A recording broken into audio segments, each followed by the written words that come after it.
For years, we've talked about Mideast wars in Bible prophecy. Well, there's something new to talk about now.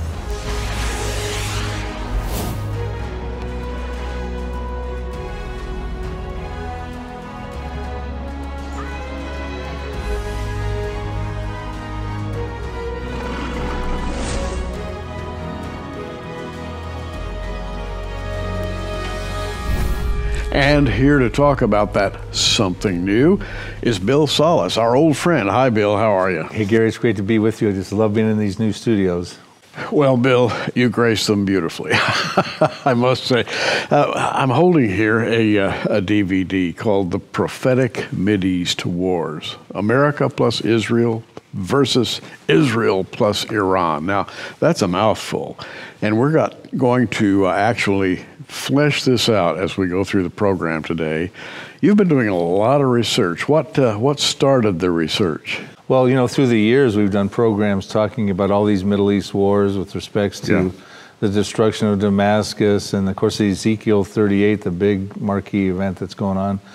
But, you know, we're watching what's going on right now with respects to the world, especially with this Donald Trump being the president and him presenting his peace plan, the deal of the century, with the peace to prosperity segment within it. And we're seeing Israel move on that. We're seeing them talking about doing the annexation. As we sit here today, we don't necessarily know what the results will be, but it looks like Israel's going to try to seize the opportunity to annex more territory, which would be unprecedented, really. They've annexed territory after wars, but this would be part of a political move. And of course, the repercussions of that and the potential prophetic implications of that could be staggering, Gary. Absolutely. Now, let's begin by talking about the participants in the battle. In Ezekiel 38, you talk about 15 participants in the battle. That's a lot of people. Right. Usually when people study the Ezekiel invasion, they're just talking about the Magog invaders, the Ezekiel invaders. And of course, there are real key important individuals there, which usually we'd say those would be Russia, Turkey, Iran. The general consensus would then go on to talk about Ethiopia, and you get down into the northern African countries and part of the other parts of Africa countries, Sudan and Somalia, perhaps Algeria, Morocco, and Tunisia. So that's a general consensus of who they are. I mean, some people even put Germany in there as a possibility with Gomer. But we need to remember there's other participants. One is there's the victor, which is God. This is not a normal military invasion. God stops this supernaturally, not the Israeli Defense Forces, not the American forces. Israel's the intended victim. Fortunately, they don't get taken out because God stops it. But you also have these other four participants in Ezekiel 38, verse 13, that seem to be protesters. And my concern is, who are they? And might we find America and the UK as among this group here? It looks like you're by that verse. Do you want to read it? All right, I could read that. Ezekiel 38:13 mentions some groupings of people. Sheba, Dedan, the merchants of Tarshish, with all the young lions thereof, shall say unto thee, art thou come to take a spoil? When Gog comes, they all say, well, what are you doing? Are you coming to take loot from our country?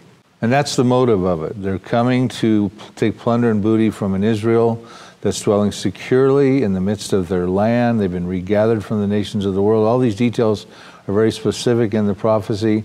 They're living without walls, unwalled villages, dwelling securely, but they're possessing this great plunder and booty, which is what Russia's putting its coalition together to come after. And so on the sidelines, you have these four groups. We'll identify them as who we best determine they are. But among them are the merchants of Tarshish. Now, not the athletes of Tarshish, not the politicians of Tarshish or the entertainers, the merchants. So it's talking about Russia's coming after commerce and commercial interests. And here's people on the sidelines protesting that, going, well, we have commercial interests with Israel. That's more than likely what their vantage point is. Yeah. What are you doing? You're going to disrupt our commercial and merchant scenarios with Israel, our contracts. And so, and when you think about that, global merchant traffic is absolutely huge. And has been ever since really the early days, back in the days of the Phoenician traders, right up to the present. And it is the global economy. And Isaiah mentions that, of course, the merchants are mentioned in Revelation at the very end of the Bible, end of the tribulation period. the merchants play a huge role. Yeah, they are. This is kind of a major theme within the Bible throughout time, and in this prophecy, the merchants of Tarshish. Of course, Revelation 18, you got the merchants of the earth are weeping when commercial Babylon gets destroyed. So they do play an important role. With respects to the merchants of Tarshish, they are actually got a long history in the Bible. They're mentioned 7 different times in the Bible when in relationship with Tarshish. Tarshish shows up quite a bit in the Bible. Matter of fact, in the DVD, what I do is I go to great lengths to present the geographical, the biblical, the archaeological, and the geopolitical reasons why I believe America deserves more than an honorable mention as a prime candidate for one of being the young lions of the merchants of Tarshish in here. So for instance, you get into who is Tarshish. I talk about that Tarshish was actually one of the sons of Javan along with his brothers, and they actually divided we're told in Genesis 10 verses 4 through 5, they actually divided the isles. It talks about specifically the isles, which shows up 5 different times in relationship to Tarshish having to deal with the isles. So we talk about Tarshish, and then the young lions, of course, would be the colonies that shoot out from the loins of the mother country per se. So we take our eye on the British Islands. Well, there's over the British Isles, there's over 6,000 islands, and about 136 of them are inhabited. It clearly is isles per se. So a lot of us would say, well, there's one implication that maybe Tarshish is dealing with the isles, the British Isles per se. Now, Gary, some people say, well, maybe it's Spain. The 2 arguments as who could Tarshish be would be the UK or Spain, because some people connect Tartessus, or there's another pronunciation for what? Yeah, Tartosa. Tartosa, yeah. Tartessus versus Tartosa. But yeah, it's called that currently. If you look at a modern map, it's Tartosa, but Tarshish is the old name. So it's a very plainly delineated spot. Right, and so, and that's would be in Spain. Of course, Spain is not isles, not islands. They're part of Europe. They're in southern Europe there. It's got a few little neighboring islands, but not anything near what the British Isles are in their geography per se. But when it comes to the merchants of Tarshish, like I said, it's mentioned 7 different times. And also the other thing mentioned is they got very seaworthy ships, mentioned 9 times in the Bible, how they could actually go very long distances carrying lots of cargo and merchandise through the Mediterranean, around through the Strait of Gibraltar, through the Mediterranean, et cetera. So in the DVD, I get into all those kind of connections, which by the time we're done, and even the geopolitical, what about what's going on right now in the Middle East? Is Spain involved, or has it been Britain and France, and now, of course, America trying to broker peace deals and things like that? So I get into all those things, spend a good 15 minutes on this DVD, just connecting, sort of pinning the tail of America in this particular prophecy. And I think by the time the viewers will be done watching it, they're probably going to go, that could be where we're at. And okay, so if that's the case, then what's that really mean for Americans at this point? Well, if we're on the sidelines protesting, what happens to us from our superpower status where we're at now to where we're sitting on the sidelines going, what do you do in Russia? What do you do in Turkey? What do you do in Iran? So it's, there's things I get into about what could happen to America between now and then as well. Now, I can hear somebody saying out there right now, Bill, well, we've talked about Ezekiel 38 for a long, long time. Haven't we just exhausted it? Is there anything else we can find out? And you've gone the extra mile. I love the idea of, and by the way, Bill and I have been talking about this before we went on, and his research is very, very extensive, believe me. Well, I sort of approach it, I know what you're saying. And there's some really great works out there. Ron Rhodes has a wonderful book called Northern Storm Rising, and there's a lot of good teaching on Ezekiel 38. I try to, as you know, approach these things from a little different camera angle. Right. Look at a few different details and see what they're really just taking as sort of a second look at some of these things. So I'm looking at who are the participants of Ezekiel 38. And then I get also into the DVD about all the other specific details. You know, God stops this formidable offense with an earthquake, fire and hailstone and brimstone. The earthquake creates, people killing each other. Says they'll use their swords against each other. Of course, they got different languages and things like that. So the earthquake troubles them. They start killing each other. And then you have fire, great hailstone, and an earthquake. But the thing that's very interesting is we even have in the aftermath, talks about Israel taking the weapons that are being brought down against them and converting them into fuel. It says they'll be burning the weapons for 7 years, in which causes some of us to think, because people will say, well, when does this happen? Is this in the tribulation? Is this after the millennium? Is this, right. So there's a pretty strong argument case, I think, given in the clue that they're burning weapons for 7 years, that it's a pre-tribulation event, Gary. Pre-tribulation. Now, that being the case, how close are we to this thing? Well, we, as many of our colleagues think, we're getting very close, because you see the alliances being formed between Putin with Russia, Erdogan with Turkey, Khamenei and Iran. Right. They're coming together. Of course, they were involved a lot in the Syrian revolution over there, but they've got these alliances that are coming together that's closer than they've ever been before. There's still some schisms, between Turkey and Russia, et cetera, like that. But Russia is involved with Iran. They're building the nuclear power plants over there, helping them. They helped them build the Bushehr nuclear reactor. They also are building 2 more, Bushehr number 2 and Bushehr number 3 in Iran, with Iran. Those will be done respectively in 2024 and 2026. These are nuclear facilities that are in a very dangerous earthquake-intensive area. They're going to help Turkey build a nuclear facility as well as they're sending them the S-400 missile defense system. What are they thinking, Bill? I mean, to build a nuclear reactor on the shore of the Persian Gulf in an earthquake zone doesn't sound like very good planning to me. Well, in American real estate, they say there's 3 important words. It's location, location, location. Right. Now, in Iran, these nuclear power plants where 3 tectonic plates actually merged. They've had earthquakes there at this place. And so apparently their 3 magic words when it comes to finding a prime piece of property is tectonic, tectonic, tectonic. You're absolutely right, because if anything happens, it'll be an earthquake or an invasion, and I believe there's a prophecy dealing with that in Jeremiah chapter 49, dealing with Elam. That's also part of the DVD. I get into that. You could have a nuclear disaster that doesn't affect all of Iran so much, because you got these Zagros mountains there, which would sort of be a barrier between Tehran and this western side of the Gulf with the ancient Elam territory, but it would spread across the Gulf to the Arab states. And the Arab states are very concerned about the Gulf Cooperative Council, because they're heavily dependent on the water from the Persian Gulf and coming through with the radiation and contamination. And I get into all of that on the DVD as well. So, Bill has gone, as I said a moment ago, the extra mile and taken this verse 11 of Ezekiel 38, in which the enemy goes up against a land of unwalled villages. Who is the enemy? And we've talked about that, Sheba, Dedan, the merchants of Tarshish.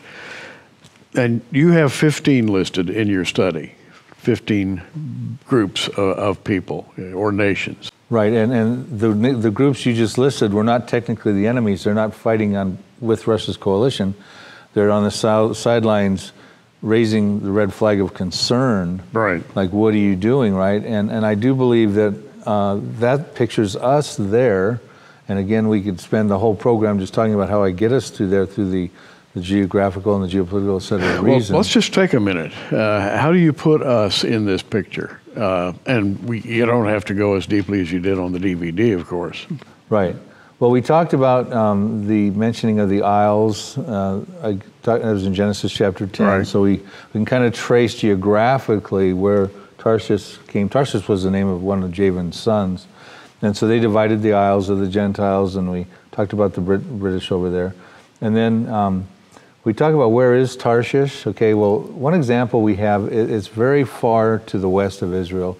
The example we go in Jonah chapter 1, verse 3. And Jonah was told, as the story goes, to warn Nineveh that God was going to judge them. So Jonah should have went directionally to his north and to his east, but he went down to Joppa and boarded a ship to go as far west as he could. Right. It says Jonah rose up to flee unto Tarshish from the presence of the Lord, and went down to Joppa, and he found a ship going to Tarshish, which was going to send him all the way as far west as he could go, beyond the Strait of Gibraltar, through the Mediterranean, up around, if Tarshish is the British Isles, it would go up around through there. We also find out in Psalm 48, verse 7, it says, thou breakest those ships of Tarshish with an east wind, referring to the Lord breaks them with an east wind. So if Tarshish would come through with their great ships, like I said, they're mentioned ships in their time, I think it's 11 times, the wind would prohibit them coming from the east as they're coming from the west toward Israel, whereas the western wind would facilitate it. So we clearly see that it's off to the west, far off to the west. But the one clue, I think, Gary, that's really important that I'd like to talk about for a second here is it talks about the merchants of Tarshish, which is the theme of the prophecy. It shows up 7 times dealing with merchants and riches of Tarshish. And one in particular, in Ezekiel 27, verse 12, it talks about Tarshish was thy, referring to Tyre, which is in Lebanon, merchants by reason of the multitude of all kinds of riches with silver, iron, tin, lead, and they traded in thy fair. So he mentions these specific minerals, and I want to just give a couple quotes. In the Now Prophecies book, so follow the line of the riches of the merchants going into Lebanon. In the Now Prophecies book I've written, it talks about, there's a quote, about 587 BC, Ezekiel acknowledged that tin was among the primary metals that came from Tarshish. Cornwall, a county of England's rugged southwestern tip, was the only major source of tin in Europe for the past 2,500 years. And so then there's other study just done by the Heidelberg University in September of 2019 that emphasizes this. It was called the Enigma of Bronze Age Tin.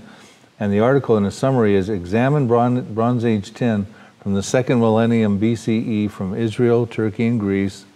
And it says the tin artifacts, here's a conclusion from Israel, for example, largely match tin from Cornwall and Devon in Great Britain. So in other words, it's emphasis that all came, those materials, those minerals, those tin and iron and stuff came from Tarshish. Cornwall, England, the British Isles, takes us back to Tarshish. There's a couple other things archaeologically. Matter of fact, I'll read one last thing since I've got the floor on this.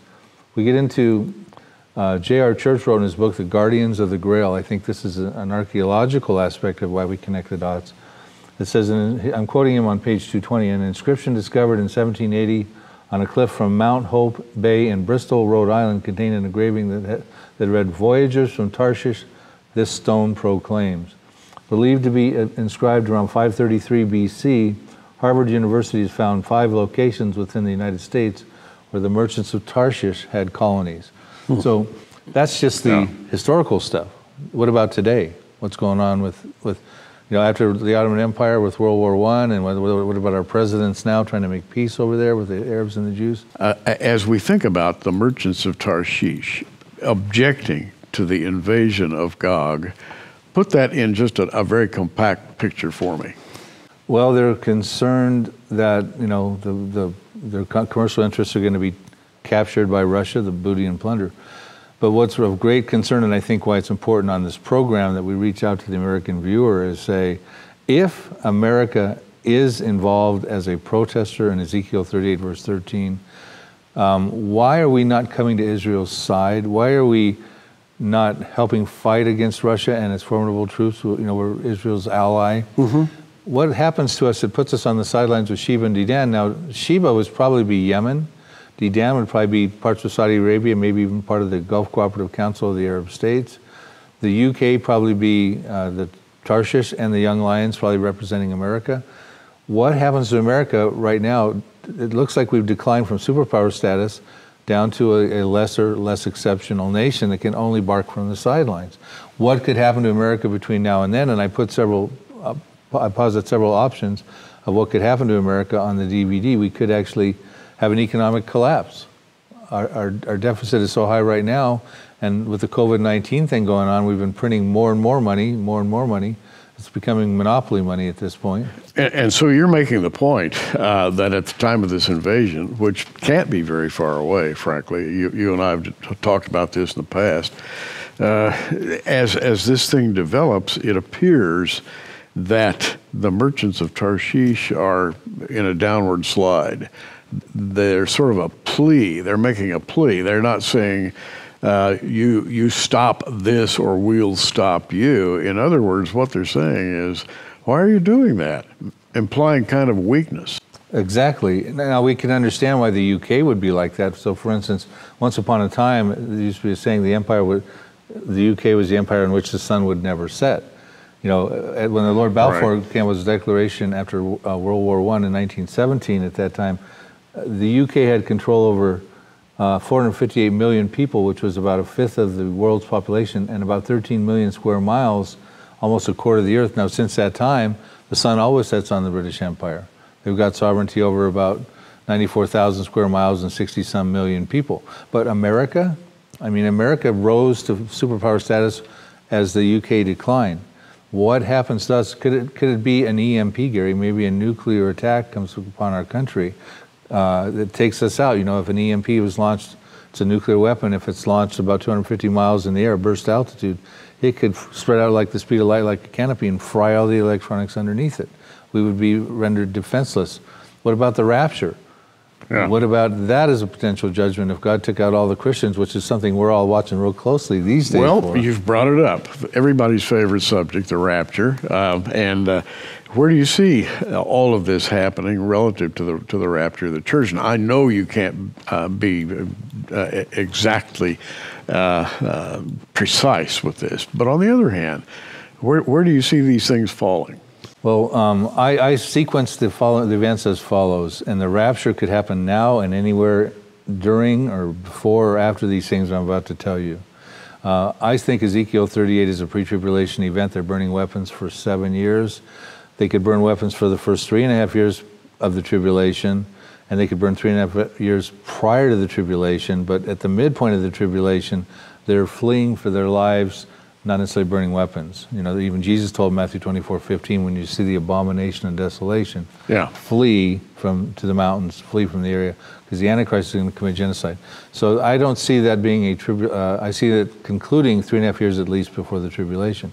So I put the rapture some between, but to get there, I also put like the wars that I cover in there with Psalm 83, the destruction of Damascus, the toppling of Jordan, the Elam prophecy of Iran. There's all these different things that I think are coming at us head over heels real rapidly, that then ultimately we get to Ezekiel 38, all these things before the tribulation, all these things probably in a very short time span from now, in my estimation. And the rapture could be at any given time. We could be here for some of these prophecies. We just won't be here for the tribulation. And the enemies surrounding Israel today could be a triggering event, right? Absolutely. We talk about this potential annexation of territory. That's going to have some consequences, perhaps prophetic implications.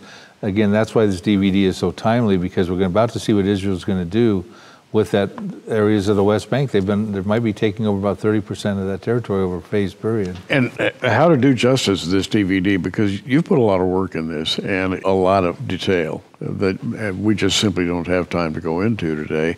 But some of the detail, we've gone through a bit, the U.S. role, some of the other things that might happen around the edges of the Ezekiel 38 event. What do you think is going to be a triggering event? Now, I know today Israel's enemies are boasting that they can hit any part of Israel with weapons and pretty big weapons at that. I don't think they're nuclear yet, but they can besiege Israel in a bad way with their rockets. Right. Well, I think this all is going to start with Iran, Syria, Hezbollah, Hamas, you know, the proxies of Iran, those countries, even now in Iraq. Now you've got strong Shiite presence in Iraq now. Even the Houthis are down in Yemen. Those are proxies of Iran. Iran is the subject of two prophecies, Ezekiel 38, but also Jeremiah 49. I think that that's going to probably involve a war. Again, these are on the DVD. Iran is going to use its proxies to come against Israel. There's a recent articles that come out May of 2019 on Press TV. It says Gaza matches Hezbollah, with Hamas are in Gaza. Each entity can fire 1,000 missiles a day into Israel. That's a reality. Jerusalem Post in August. Well, let's stop right there. 1,000 rockets a day into Israel. Hezbollah and so that'd be 2,000 missiles a day coming in. Yeah, 1,000 from the Gaza, 1,000 from Lebanon, and the Jerusalem Post says in August of 2019, Hezbollah has enough precision-guided missiles for a confrontation with Israel, and that's where they're pointed. These precision-guided missiles. Now they can carry chemicals. Article out of the NPR in February 2019, more than 300 chemical attacks were launched during the Syrian civil war. They still got chemical weapons. These are all tentacles of Iran. And I believe that's what's going to start to happen. And that's when I think Israel takes out Damascus in response to an Iran and a proxy war coming against them. They will not be able to withstand the potential firepower that's going to come against them. They will get hurt. As a matter of fact, Isaiah 17 talks about a time when Israel takes a big hit. And I get into those verses and the images of what is talked about by Isaiah and the DVD. And by the way, America is in a position at this point, as you very well know, where we could go from being very strong to very weak in a short time. There are a lot of threats out there against the United States, which has always stood as a bulwark for Israel. Right, and we need to remember that God can stop anything he wants in a split second. And it could be an EMP, but it could also be something, a solar flare, something like that, that can also have the same effect as an electromagnetic pulse over the country. We have to ask ourselves, is God still up, is he up in heaven singing the Star-Spangled Banner draped in the American flag, or is God concerned about the way we've said goodbye to him over the last 60 years? Is that why we see all the riots and protests and the godlessness going on in this country? That's the concern.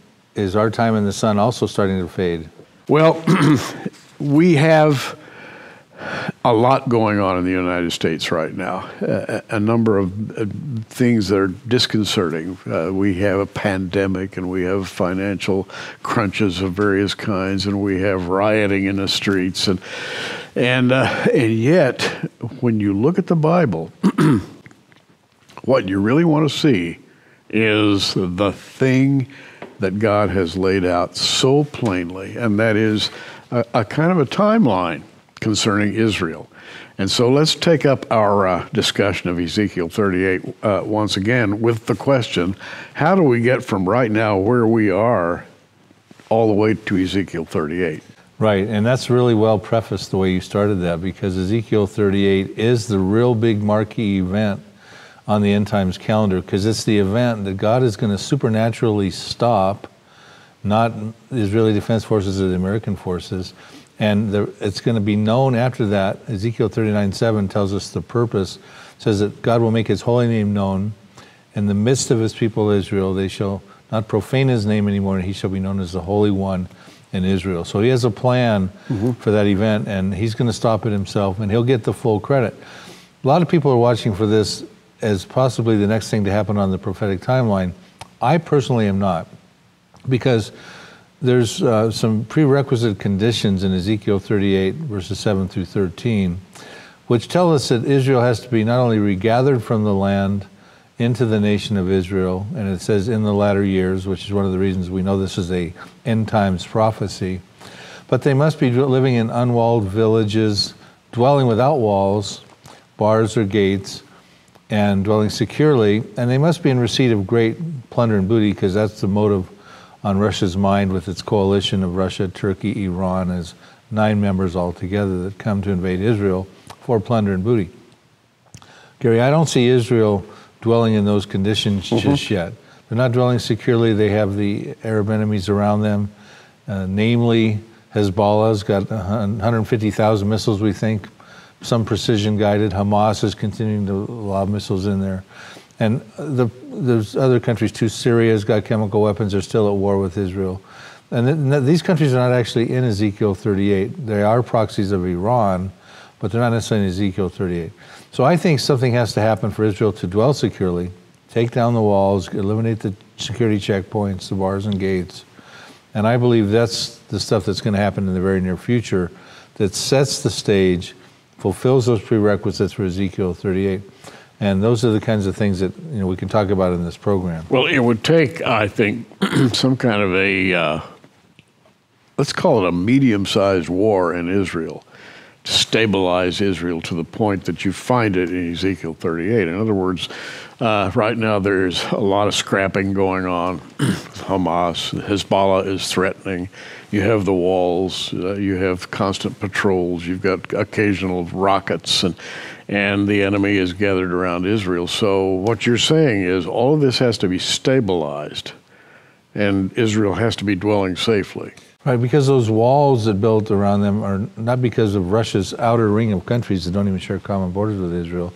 They're because there's an inner ring of enemies that actually turn up in Psalm 83. We'll talk about that in a moment. Okay. That's why they're having the walls and concerns. So for instance, there's a wall to the north, it separates Lebanon, actually a couple of them, and Israel. There's a wall separating actually parts of Jordan from Israel. There's There's fences, along keeping the Palestinians out and the Hamas and stuff. Right. There's actually some fences down around the Sinai. Israel's probably one of the most fenced and fortified nations in the world, Middle East in general, but in the world. So something has to happen to take care of those enemies. And of course, those walls are the reason Hezbollah was building tunnels to get under them. Hamas was building tunnels and things like that. And if you listen to Hamas right now and Hezbollah, they are of the opinion that they themselves believe that they are destined to take all of Israel. In other words, there's no halfway measure for them. As far as they can see, Israel is theirs right now. Right, and bring up Hamas for a minute. They have a charter. This is one of the reasons the two-state solution won't work. You got to get rid of the Hamas charter for one of them. Which one of the tenets of the charter is Israel will exist until Islam can obliterate it. In other words, their goal is to obliterate Israel, not just to get some more land into their portfolio. Now, let's talk about the Persia-Elam axis. The fact that the Bible has a lot, and by the way, I think you've been right at the lead of talking about what the Bible says about Elam. And how does that fit into what we're talking about right now? Right. See, this is really important because Iran is in the news right now. They're the elephant in the room in the Middle East with their nuclear program, and they're building more nuclear facilities. Russia's helping them build a couple more reactors in that Elam area. The Elam area hugs the Persian Gulf. It's the western side of Iran. But you also have Persia, which is about 3/4 of modern-day Iran, if you look on a map, and Elam covers that section toward the Persian Gulf. There's the subject of dual prophecies. Persia's in Ezekiel 38, and it's quite clear. They're mentioned by name, Persia, and Iran was changed from the name of Persia in 1935 to Iran. So we're clear that they're involved in that latter-day prophecy. Jeremiah 49, verses 34 through 39, actually has another latter-day prophecy. It's the same words Ezekiel uses, dealing with Elam, and that is dealing with Iran, and it sounds like a nuclear prophecy. Now, a DVD that you're going to be presenting today, I actually go over this prophecy in depth with teaching, video, PowerPoint presentation slides, and things like that. Let's just stop talking about it. It's called The Prophetic MIDEAST Wars, and I think the title is very intriguing. America plus Israel versus Russia plus Iran. And you've gone to great lengths in this DVD to take tiny details and put them all in a row. And by the way, we don't have time to talk about all the tiny details. You need to get the DVD. But this idea of yours is unique. I mean, I think you're the only one around talking about how do we get from right now to Ezekiel 38. I mean, nobody's ever approached it in quite that way. Well, it's interesting because we have a flurry of Bible prophecies dealing with Israel fighting wars with their neighbors. And Ezekiel 38 does not include those neighbors. There's no Hezbollah, Syria, Hamas and Philistia, Egypt, Jordan, and things like that in Ezekiel 38. There's several distinctions between those two prophecies. And one is there's share common borders. They're Arabs in Psalm 83. They share common borders with Israel. There's been Israel's notorious enemies. And they're coming to deprive Israel of the land of Israel. They want to take for themselves the pastures of God. That's entirely different than Ezekiel 38. But these prophecies have to be dealt with. The toppling of Jordan, this Elam prophecy, the destruction of Damascus in Isaiah 17. And I'd like to go there in a minute. Yes. But, and they won't happen in the tribulation period. Because when you look at the first half of the tribulation period, Israel's living in this pseudo-peace. They're not fighting off their Arab enemies as these prophecies call for with Jordan or Syria, the desolation of Syria, the destruction of Damascus, because they're in this pseudo-peace. And they're not doing it in the second half of the tribulation because they're fleeing for their lives. Even Jesus instructed them when they see the abomination of desolation in Matthew 24:15 to flee, to get out of the area and to flee to the mountains, which would probably be Petra, southern Jordan area. So we have to put these prophecies in alignment with where they're supposed to happen, and they haven't happened yet. So let's talk about Isaiah 17 for a minute, because when you talk about Iran-Elam prophecy, Syria is a proxy of Iran. And if there's an attack on Iran, prior to Ezekiel 38, because Persia is mentioned in Ezekiel 38, but Elam is not, then it's wise to think that they're going to call on Hezbollah, Hamas, their proxy, Syria is their proxy, perhaps the Houthis, and even portions of Iraq now Iran has proxies inside of Iraq right now. So we go to Syria, who is still at war with Israel, has launched over 300 chemical attacks in that Syrian revolution, used chemicals over 300 times, and they are in bed with Hezbollah, and Hezbollah has 150,000 missiles, some precision guided, pointed at Israel. So we need to deal with those countries and see what the Bible has to say about them, because they're not part of Ezekiel 38. Now, I'm going to read Isaiah 17, the first 2 verses. The burden of Damascus, behold, Damascus is taken away from being a city, and it shall be a ruinous heap.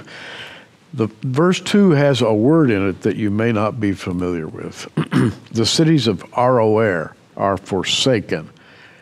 They shall be for flocks which shall lie down, and none shall make them afraid. Now, Aroer is, as I understand it, the territory coming out of Damascus to the east and to the south.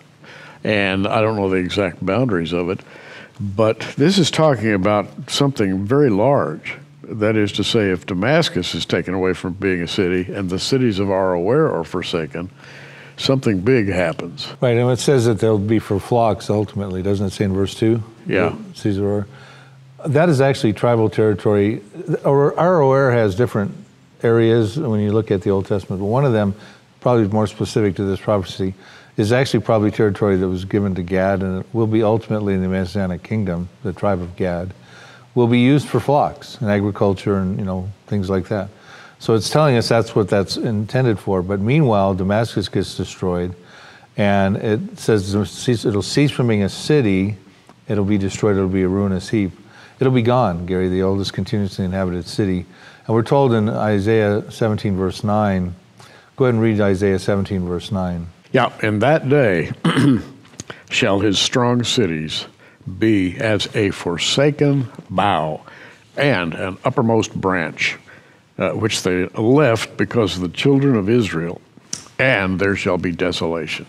Right, so in that day, referring to in what day? In that day that Damascus gets destroyed, that use of in that day shows up several times in Isaiah 17, drawing our details back to the day that Damascus gets destroyed. Not only Damascus gets destroyed, but other strong cities. Now, we're told in Jeremiah chapter 49, verses 23, what those other cities are. Jeremiah gives us some other details. He says, against Damascus, Hamath and Arpad are shamed, for they have heard bad news. They're faint-hearted. There's trouble on the sea. He's referring to strong cities of the Old Testament time, Hamath and Arpad, which are likely Aleppo, which was the #1 populated city in Damascus, and Homs and Hama area, number 3 and 4 areas. And then Damascus would be number 2. Now, of course, these demographics are shifting quite a bit with the Syrian Revolution, but these were the notorious strong cities. And it says that they're taken out by the children of Israel. So that tells us that the Israeli Defense Forces are reacting to these strong cities. There's desolation caused, it says. In Isaiah 17, verses 14, read that real quick. Isaiah 17:14 says, and behold, at eventide, trouble, and before the morning, he is not. This is the portion of them that spoil us, and the lot of them that rob us. In other words, we've got here a lightning war. Right, and the ones who are being plundered and robbed are referring to Israel. In other words, they're the ones that are creating the desolation because of self-defense. So it says one night you see Damascus, and the next morning you don't see it anymore. It's now been reduced to rubble. It's a ruinous heap. It sounds atomic. Well, I have to say it. It could be a strategic nuclear weapon that takes out a whole city, launched at just the right burst altitude, not to contaminate the whole area. Israel, I'm sure, is aware of how to do that. It does sound nuclear. But what's really important that a lot of people don't cover is Isaiah 17, verses 4 through 6. Israel seems to take a severe hit, Gary, if you want to read that, and then I'll kind of analyze it. And in that day, by the way, which is that word, that phrase that Bill was talking about, and in that day it shall come to pass the glory of Jacob shall be made thin, and the fatness of his flesh shall wax thin. And it shall be as when the harvestman gathereth the corn, reapeth the ears with his arm, and it shall be as he that gathereth ears in the valley of Rephaim.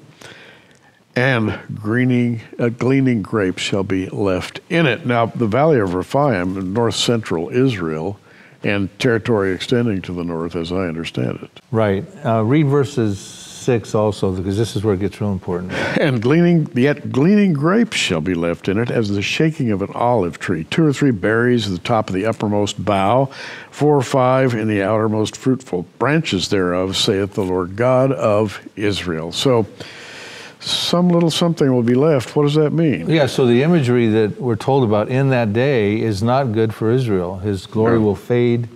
His flesh will become lean. These are evidences of them taking a severe hit in this war. And it goes on talking about, when you talk about the olive tree, you know, the olive tree is found quite a bit all over Israel. And the smaller fruit-bearing aspects of it can have up to 500,000 olives on them. They can grow up as tall as 50 feet. So you take the image, and I do this on the DVD, I take a map of Israel and I put the olive tree on it and plant it over the top of it. And the northern part of the olive tree is northern Israel, right? It takes a shaking. And you have about 2 or 3 olives on the top and 4 or 5 on the fruitful boughs. And I asked the question, what happened to the other, 490,000 olives? How bad is this going to get? Is this why Jacob's, waxes lean? And my concern is Israel is going to take a hit in this war. You have a situation right now where there's an article, we talked about this in the last program, that talks about the Gaza, the Hamas, this was in the Press TV on May 13, 2019, and the Hezbollah can each lob 1,000 missiles a day into Israel. Israel will not be able to withstand that, and some of those Hezbollah weapons are precision-guided missiles. And Syria is a proxy with these guys. They've got chemical weapons. Can you imagine if weapons are coming at a rate that the Iron Dome can't stop, maybe 2,000 a day? Iron Dome can't stop them all. They hit Tel Aviv. Right. Chemical weapons come in on some of these, perhaps from Syria. It's a prison rules fight, and Israel is necessitated in destroying Damascus to make a statement. Verse 7 intrigues me because it speaks of Israel this way.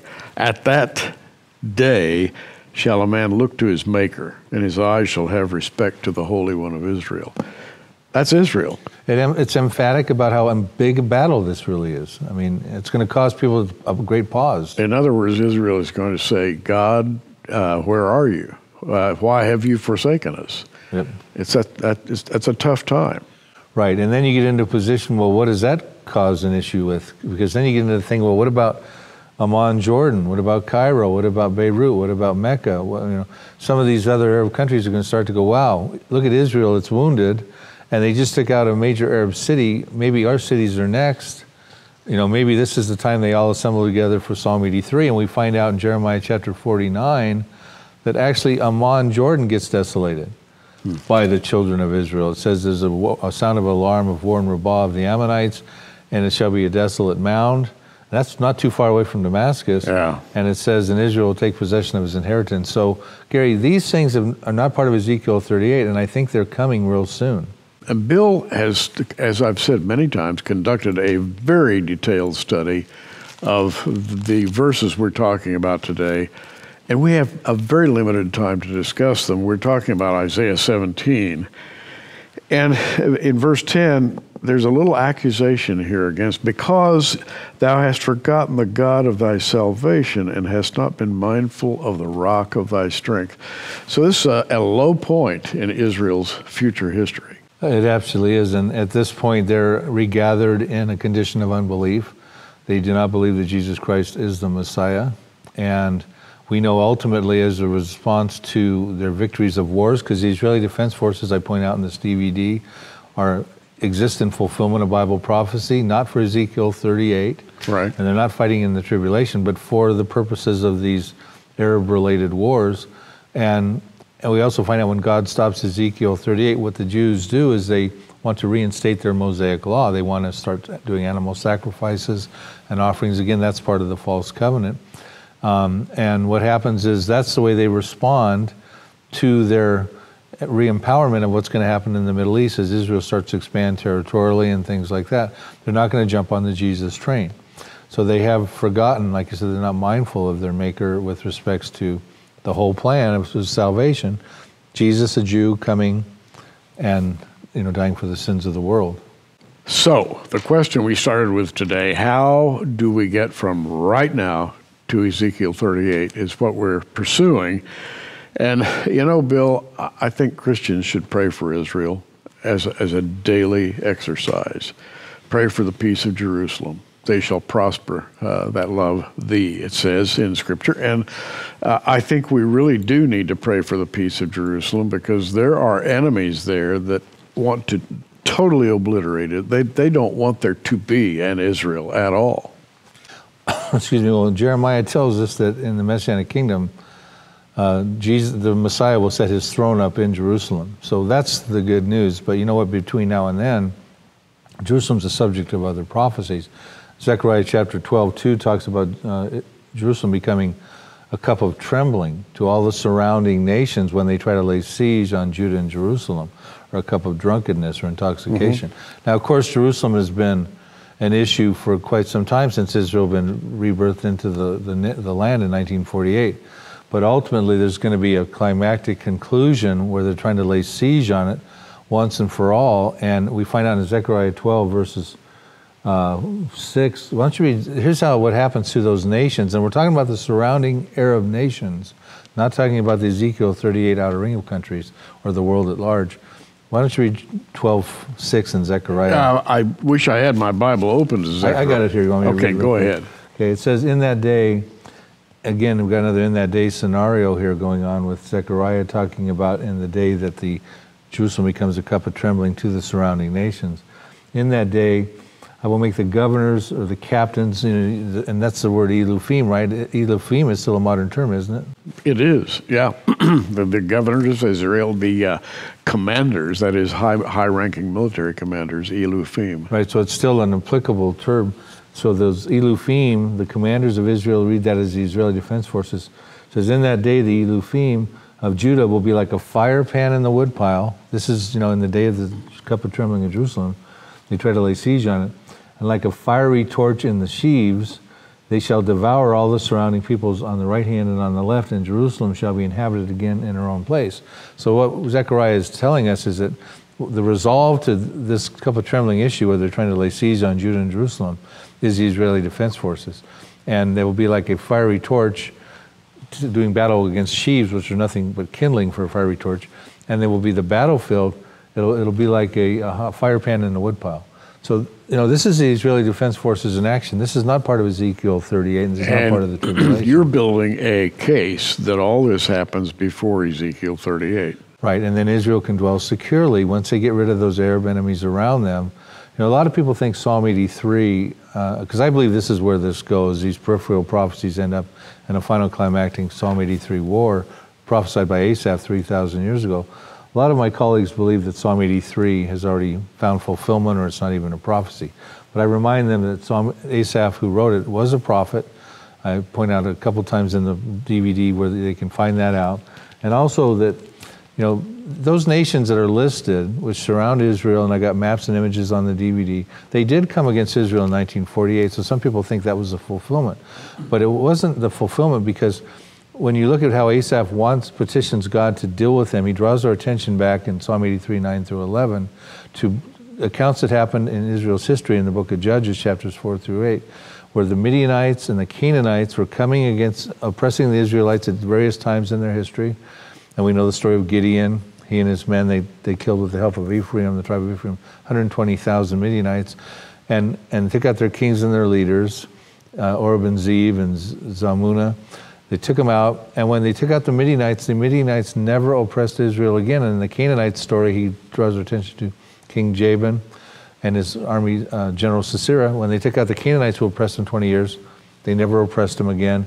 He goes on and says, what I want you to do is make them like whirling dust, chaff before the wind, stubble, burning wood, mountain of fire, and that they would perish. Now, they came back in 1967 and fought them, Egypt, Jordan, and Syria. They came back in 1973. Hamas is lobbing missiles in Phoenicia, where the Hamas are, they're lobbing missiles in. So Psalm 83 has not found its final fulfillment yet. We saw, it's a prophecy in process. We saw it formulating in 1948. And again, I tell people, if you thought it happened in 1948, how come no one even started talking about a major prophecy until over 60 years later, when I introduced it in my Israelistine book? If it was such a big deal, how come no one caught it? You know, so it just had, in my estimation, has not found fulfillment yet. And when it does, we're going to see all these peripheral prophecies happening with the Israeli Defense Forces, and Israel will be able to dwell securely, without walls, bars, nor gates. They'll be able to take over Arab plunder or booty. Plus, they'll have their own inherent resources that they're developing as well. And then comes the huge battle, the Ezekiel 38 battle. Right, and we don't have a lot of time left, but I want to share the differences between Psalm 83 and Ezekiel 38, because some people think they're the same prophecy. Psalm 83 involves the Arabs versus the Jews. Ezekiel 38, they're pretty much non-Arabs versus Jews, Russia, Iran, or Persians, Turkey, etc. There's different enemies. There's an inner circle of countries that share common borders with Israel. In Psalm 83, there's an outer ring of countries that have never been Israel's enemies. Both these wars are predominantly Muslim-related, though. And then you have Psalm 83, they want to take the land, pastures of God for possession. Ezekiel 38, they're coming for Israel's prosperity, plunder and booty. Psalm 83, they're defeated by the Israeli Defense Forces, by the hand of his people Israel. Ezekiel 38, they're defeated by God himself, supernatural defeat. And the result, the conclusions are the ancient hatred is ended in Psalm 83, once and for all, and then God holds up his holy name in Ezekiel 38. That's the main purpose of that one. The question, how do we get from right now to Ezekiel 38? And I think Bill has probably done more thinking about this subject than anybody I know for sure, or have heard about. The DVD is called The Prophetic Mideast Wars, and you need to find out how you can get hold of The Prophetic Mideast Wars. I hope you're enjoying today's program with Bill Salus. We are watching in amazement as the nations move into position and these ancient prophecies come to life. Bill's latest DVD, The Prophetic Mideast Wars, explores several Old Testament prophecies that are playing out on the world stage today. You'll be amazed when you see how close we are to the prophesied wars in the Middle East. We want you to have Bill's just-released DVD for your gift of $20. Bill also has 3 additional DVDs on the end times, the now, the next, and the last prophecies. We're calling this special discounted package the Bill Salus Anthology Package, and it's available for your gift of $75. As always, shipping is included anywhere in the United States. When you support Prophecy Watchers by choosing the DVD package, you'll also receive 3 free bonuses: Prophetic Revelations for the Final Generation, plus 2 books, Uncovering the Secrets of Bible Prophecy, and the daily devotional, A Closer Look at Prophecy. To receive Bill's new DVD or the special 4-DVD package with 3 bonuses, just call the number on your screen or visit us online at prophecywatchers.tv. Our work at Prophecy Watchers is made possible because of your support. Be blessed and encouraged as you study God's Word and discover His plans for the future. Now, back to Gary and Bill. Bill, you've done a great work. Keep it up. I know you're going to be digging because that's what you do. Thanks, Gary. And we got a lot of stuff coming up in the near future because Ezekiel 38 is right around the corner. Amen. Hey, you keep watching. We are.